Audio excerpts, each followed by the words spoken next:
take up the assault and overrun the enemy's defensive lines before the Communists can recover from the shock of the bombardment. This assault moves the United Nations forces one step closer to the Communist-violated border of the Republic of Korea. South Korean troops assemble for the Imjin crossing while their combat engineers bring up the assault boats and paddle across the river as enemy small arms fire harasses the operation.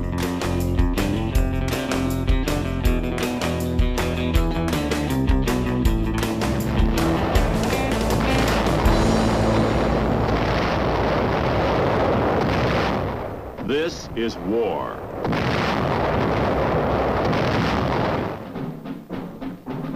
War and its masses. War and its men.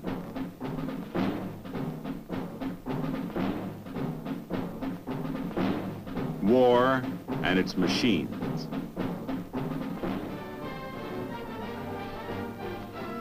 Together they form the big picture.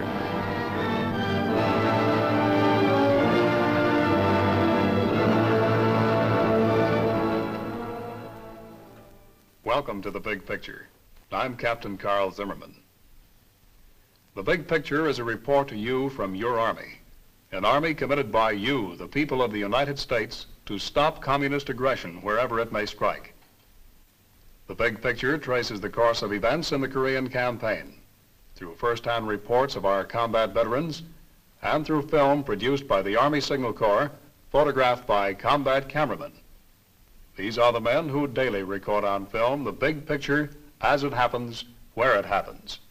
Today, the Big Picture will show our United Nations forces crossing the 38th parallel. You'll see our paratroopers land near Monsan. You'll see Republic of Korea troops in action. You'll see the strength of an infantry tank team. And from another part of the world, from Europe, the activation of SHAPE and a message from General Eisenhower.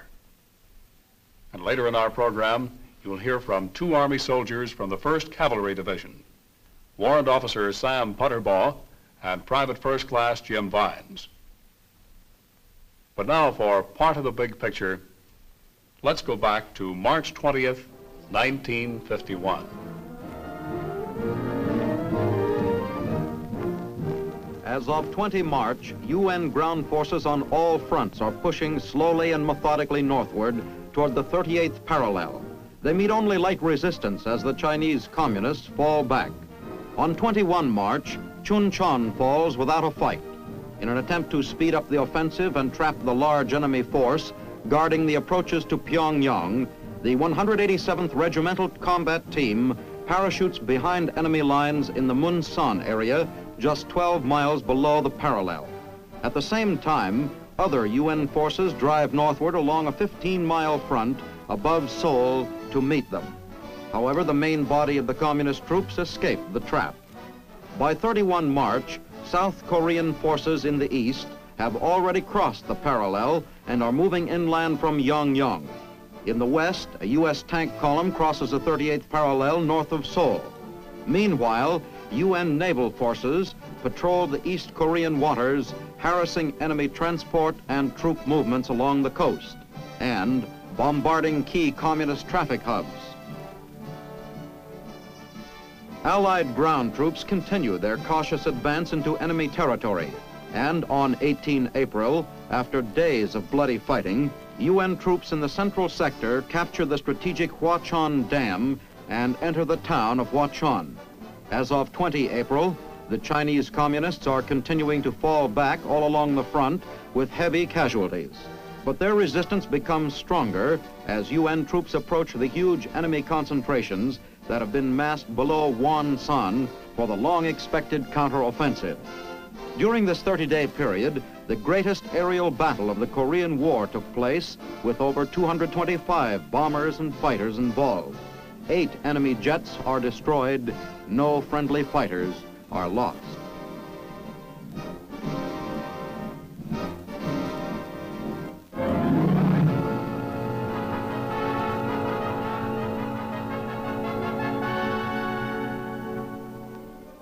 On this map of Korea, a crudely improvised Tomahawk marks the jump area for a parachute operation beyond our front lines. The airborne mission is named Operation Tomahawk. Objective, to seize an area deep in enemy territory on the Imjin River near Monsan and hold on until ground forces move up to consolidate the position. Equipment of the parachutist gets a pre-loading inspection. Any loose dangling gear may injure the jumper or snap off and get lost when the chute opens. 3,300 parachutists of the 187th Regimental Combat Team will participate in the operation. Into the C-119 flying boxcars, heavy equipment is loaded. 4.2-inch mortars, 105mm howitzers, and jeeps are prepared for the drop to support the parachute infantrymen. Air Force crew members get last-minute briefings. Pilots carefully recheck jump areas on maps, get latest weather report, and then prepare to take off. Troop carrier planes rendezvous over Taegu and fly northward. Fighters and bombers have preceded these planes to soften up enemy resistance. Here's the jump area, 10 miles south of the parallel. At 0900 on Good Friday, 23 March, Brigadier General Frank S. Bowen's 187th Airborne RCT hits the silk over the rice paddies and rolling terrain of the jump area. The parachutists leave the troop carriers in sticks of 42 men from each plane at an altitude of 800 feet.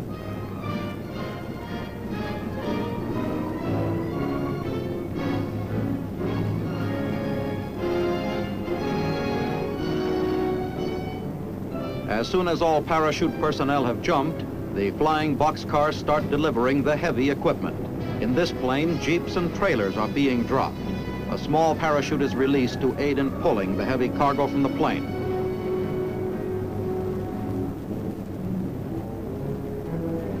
More equipment and supplies are dropped as the parachutists quickly assemble and organize on the ground. The North Korean First Corps, believed to be in this area, had vanished. No serious opposition was encountered. Operation Tomahawk gains 20 miles in one day.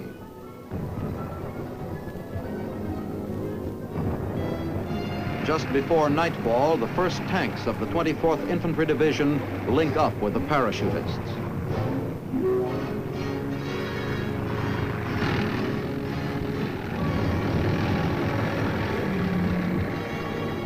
Tank drivers poke their heads up through their ports to have a look around. The task force reorganizes and moves out. This was Korea in March 1951. The 24th Division was pushing the Chinese back across the 38th parallel. Let's have a report from another part of our ground team now. Here is Private First Class Jim Vines of Beckley, West Virginia. Jim saw action with the 7th Regiment of the 1st Cavalry Division. Well, where was the 7th at this time, Jim? We was also moving northward toward the 38th parallel. We crossed the Han River. We were stopped there on account of we couldn't get supplies in. It flooded and washed all the bridges out. We had to have our supplies dropped in by air. As soon as we got supplied up, we moved on northward, crossed the 38th into the Watchon Reservoir. Well, what happened up there, Jim? Well, we run into pretty stiff resistance up there. They opened up the floodgates, flooded us out, and washed all of our supplies away again. It took us 11 days to secure it. They made it plenty rough, didn't they? Sure did. Well, Jim, I see you're wearing the Bronze Star. How did you get that? Well, it was on the Nakhtong River before we started our first push north.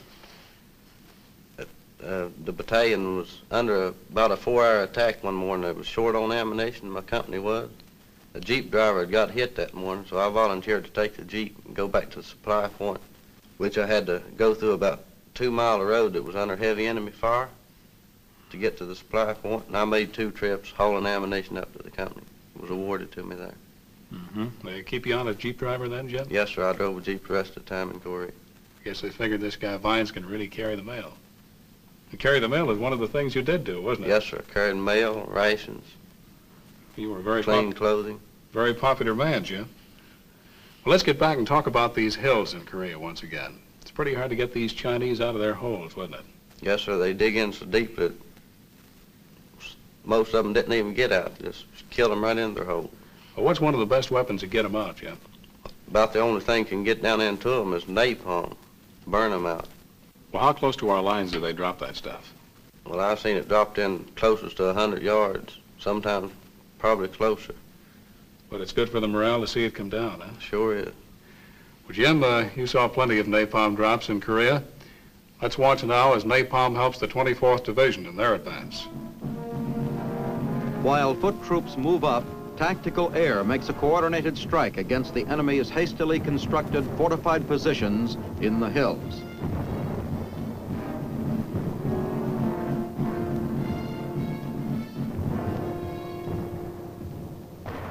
Jets deliver one of the most feared of our weapons, napalm bombs. These jellied gasoline bombs have proved highly successful in flushing the enemy from prepared positions.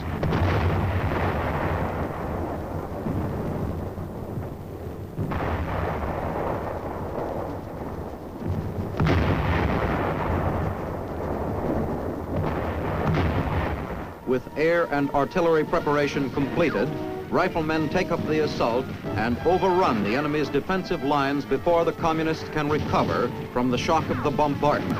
This assault moves the United Nations forces one step closer to the Communist-violated border of the Republic of Korea. The enemy increases his defensive fires, resisting stubbornly, sometimes fanatically, as the area of the 38th parallel becomes a battleground for the fourth time since the war started last June.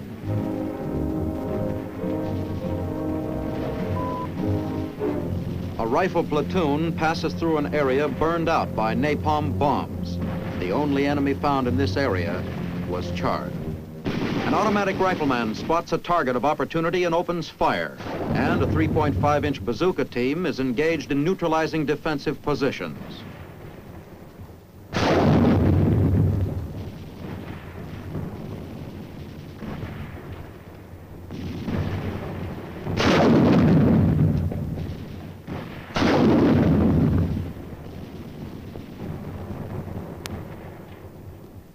And, as always, there is just one more hill to take before the assault is completed.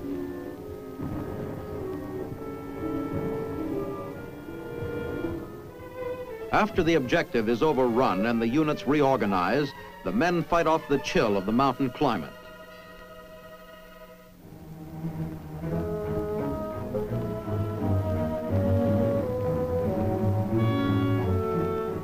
The serpentine route of the Imjin River creates a land pocket with a natural water barrier on three sides near the 38th parallel. Communist elements withdrew across this river after abandoning Seoul without a fight. Here on the south bank of the river, units of the 1st ROK Division prepare to cross the Imjin. South Korean troops assemble for the Imjin crossing, while their combat engineers bring up the assault boats.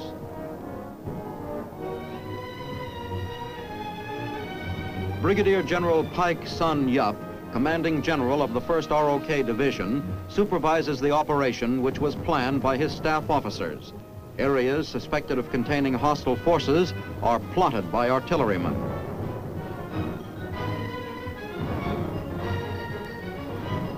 The South Koreans request a fire mission from U.S. forces to support the river crossing. The mission is coordinated and artillery pieces fire as requested.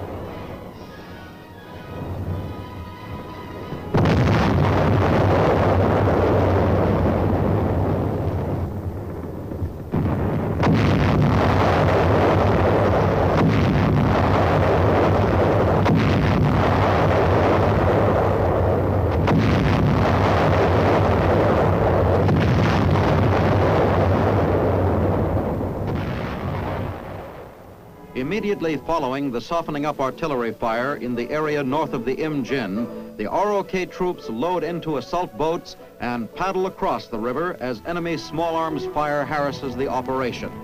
Enemy forces on the north bank, scouted earlier by a patrol, are estimated to be in company strength.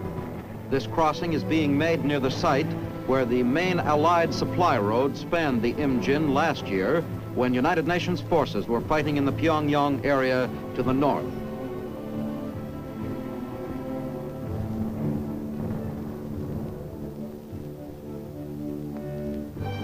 United Nations liaison officers observe the activities as the river crossing is executed. The Imjin is crossed successfully against ineffective resistance from North Koreans and elements of the Chinese 3rd Field Army.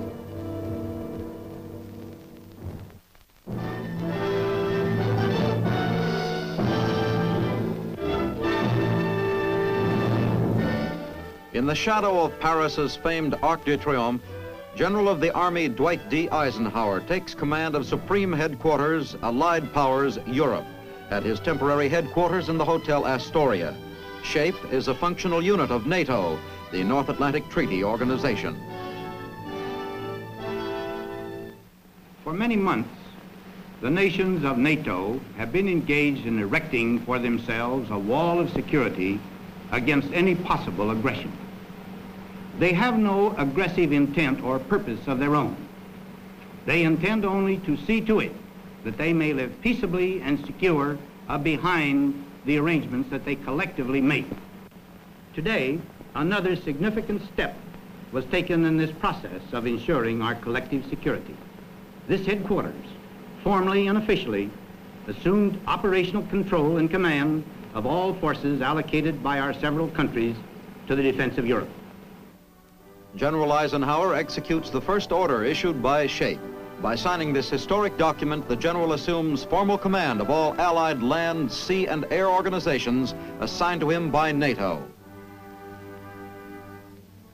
On a 60-acre plot of Marley Forest, which has been cleared in this area, construction of a permanent headquarters for SHAPE is begun.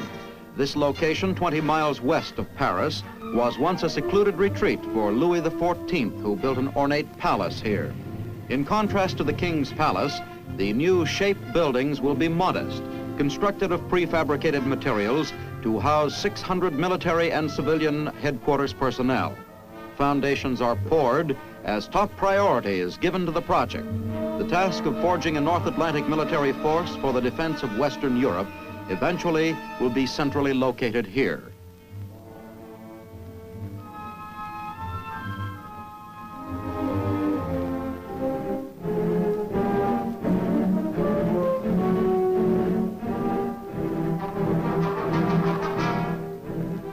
This is the beginning of a tank infantry team assault deep into enemy-held territory. Here in an undisclosed area north of Seoul, an attack order is issued for a tank infantry patrol.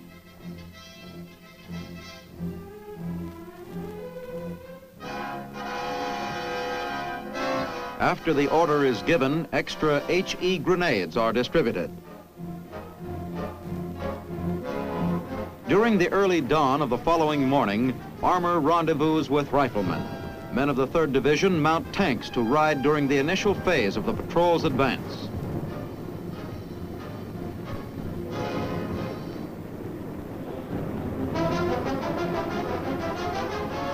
Mission of the tank infantry team: cross Imjin River, probe communist defenses beyond the 38th parallel, and report back on his dispositions and equipment.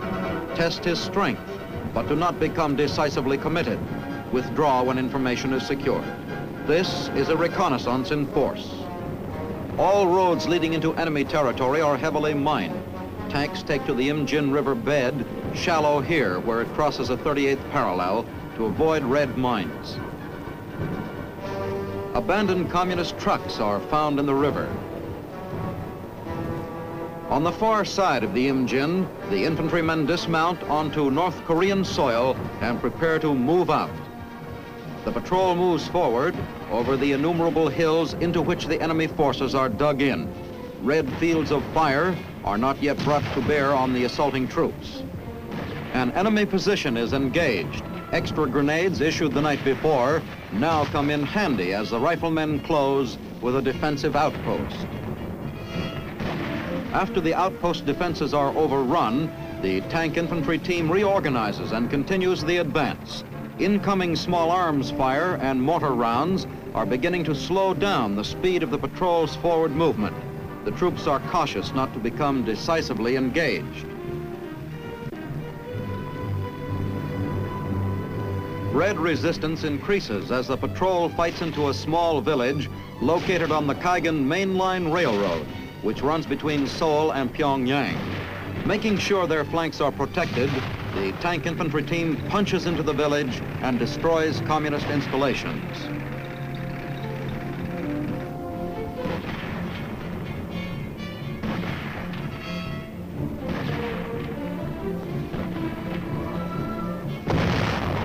By late afternoon, this reconnaissance in force completes its mission and returns safely to its base. That was the 8th Army's 1-2 punch, the infantry tank team. The Chinese and North Koreans got to know it very well as time went on. Now we'd like you to meet another man from the 1st Cavalry Division, Warrant Officer Sam Putterbaugh. Well, Sam, what was your job with the regiment? You're a warrant officer and you're wearing the combat infantry badge. That's a little unusual, isn't it? Yes, it is, Carl, but not all warrant officers are pencil pushers. When we got to Korea, our high rate of casualties amongst the officers, my battalion commander had to utilize what he had. So I was used as a combat platoon leader, and that made me eligible for the combat infantry badge. Well, evidently, Sam, you've done pretty well in that job, too. You're wearing the Bronze Star with cluster. Well, you saw action in World War II, didn't you? Yes, I did, Carl. Well, have we seen a lot of improvement since that time? Yes, we have, especially in the logistical problems. When we first got to Korea, we were short food, water, clothing, ammunition. But when I left Korea in July, the frontline troops were getting one hot meal a day. Also, the quartermaster had came out with a new assault ration, which every mission that we went out on as a reconnaissance force or any mission like that, we were given this ration, and it's adequate for one meal for that type of a mission. Well, Sam, how about improvements in the medical field? If a man is wounded today, he stands a much better chance of staying alive, doesn't he? Yes, they have. The field hospital, the medical corps, has put up close to the front line as possible. When a man has a serious casualty on the front line, he is immediately evacuated to that field hospital where he is given the best medical care it's possible for a soldier to get. Mm-hmm. Well, you were a tanker in World War II, right, Sam? Yes, I was, Carl. Well, a lot of these men coming back from Korea tell us this is not very good country for tank fighting. How do you feel about that? I disagree with that statement very much. When we first got to Korea, we had no tanks, and the Chinese and the rest of them were able to push our troops back on several occasions. On the first time, the North Koreans pushed us back to the Napalm River. In August, when the 70th tank came over, we were able to hold those positions and also to have a tank task force break through and go 123 miles in one day. Now, on the map of Korea, if you look at the west coast, the plains from Seoul to Pyongyang into Shinanpo is all flat plateau country, and tanks can be utilized there very much. Well, that's on the west coast, but how about the east? The terrain there is a little rougher, isn't it? Yes, sir, Carl, but they're being used in the east too, but not in big forays, but breakthrough points where the infantry goes through. It'd take a mile or two, but no infantryman likes to go out without a tank going along with him or a platoon of tanks, because they're a very good morale factor to have around with that much firepower. Well, Sam, how about the British? They had some tanks over there too, didn't they? Yes, sir, Carl. The British have a 50-ton tank being used in Korea, and when we were forced back the first time from North Korea, it was used as a rear guard, and it's being used very efficiently against the North Korean and Chinese troops today. So I can't see how anybody could say that tanks cannot be used in Korea in a manner that they were used in World War II. Well, how about a recon mission? Do you use tanks on those a great deal? Yes, they do. The M24 and the M46 is being used in Korea on recon missions and used effectively, and the infantry likes to have them when they go out on them. Right, Sam. Well, back in April of 1951, a Signal Corps cameraman went with the tankers in a recon mission. Let's see his report. After receiving an order to clear an area near the 38th parallel of communist snipers and to search roads for landmines, a detail of a reconnaissance company prepares for its mission. Weapons are loaded and a final check of equipment is made.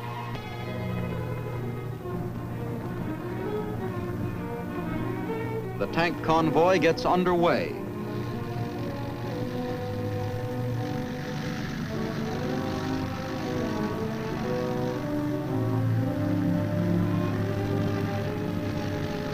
This roadway has already been cleared of mines. The men keep alert for enemy snipers. All bridges over streams and rivers have been destroyed by the withdrawing communist forces. Tanks ford streams at the shallowest points. Foot troops precede the tanks, searching for landmines.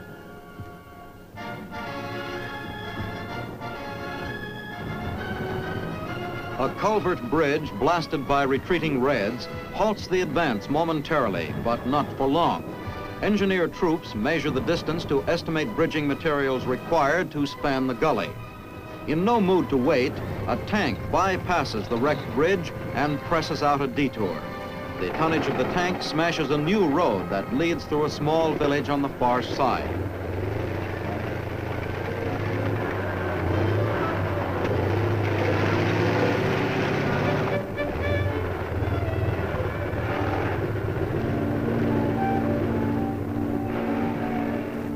This Jeep, in four-wheel drive and shifted in low, bogs down despite a persistent attempt to move through the giant rocks.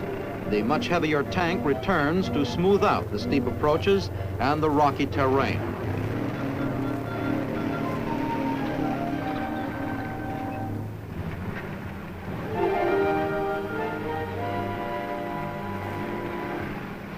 Now the Jeep moves over the detour and out the other side over the tank-made path.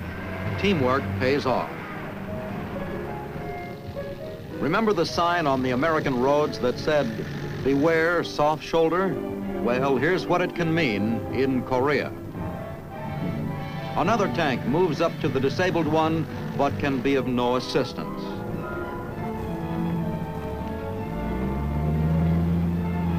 Crew members sweat it out while their tank balances precariously.